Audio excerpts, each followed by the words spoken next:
Bonjour Angelica. Alors tu as fondé Étincelle CHO. Est-ce que tu peux nous en dire un peu plus? Bonjour Annen. Alors oui, effectivement, l'étincelle CHO, c'est déjà avant toute chose l'envie de pouvoir créer du lien, faire cette mise en relation entre les gens les uns avec les autres pour que naturellement la communication circule et pouvoir aussi représenter le métier de Chief Happiness Officer, de pouvoir démocratiser ce métier aujourd'hui dans toutes les entreprises de France, qu'elles soient des start-up ou des grandes entreprises de grands comptes. L'idée, c'est de pouvoir prendre soin tout simplement des collaborateurs et d'avoir envie aujourd'hui de se dire comment on peut chacun être acteur de ce bonheur au travail, de cette bienveillance, de la qualité de vie au travail. On est tous acteurs, tous quelque part responsables, donc avec effectivement un accompagnement des dirigeants, avec des managers, pour qu'on puisse tout simplement les inspirer et leur donner les outils en conséquence. Donc effectivement avec la Happy Tech, pour moi c'est une aubaine de pouvoir combiner les deux, l'humain avec les outils innovants et digitaux.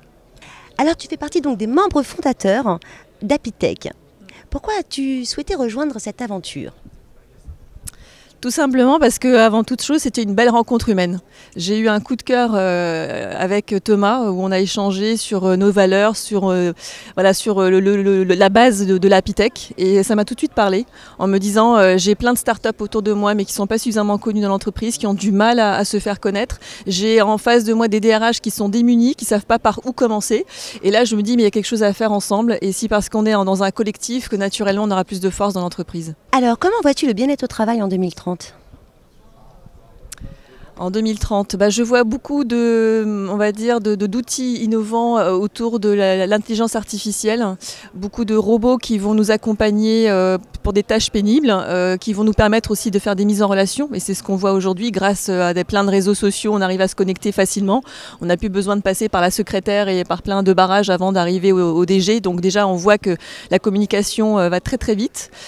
Pour moi, 2030 représente aussi cette convivialité que si l'homme continue à garder le lien, à continuer à se parler, à être à l'écoute, naturellement, on va garder quelque part l'envie de travailler ensemble, de co-construire. Et moi, c'est ce que je vois dans les jeunes générations. Naturellement, ils vont avoir un projet et tous ensemble, ils vont œuvrer pour que ça fonctionne. C'est plus un qui va être mis en avant, c'est tout un collectif qui sera heureux de pouvoir aller au bout de l'aventure. Merci beaucoup, Angelica.